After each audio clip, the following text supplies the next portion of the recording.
as a Christian, this is the best way you can introduce yourself. If I say to you that I'm a reverend, which I am, that conjures up certain images in people's minds as to what I might be.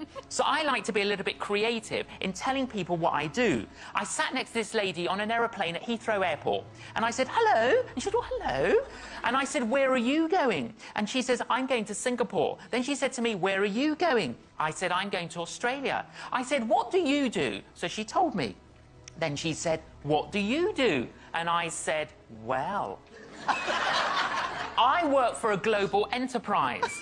She said, do you? I said, yes, I do. I said, we've got outlets in nearly every country of the world.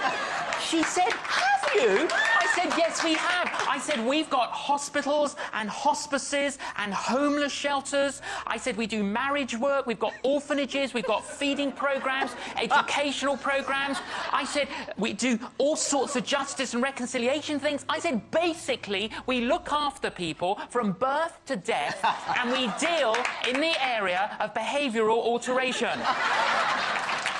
She went, wow! And it was so loud, her wow, loads of people turned around and looked at us. She says, what's it called? I said, it's called the church.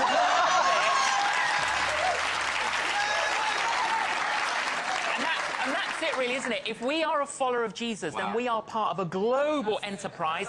But not only is it global, it's intergalactic, because it includes everyone that's gone before us. Wow.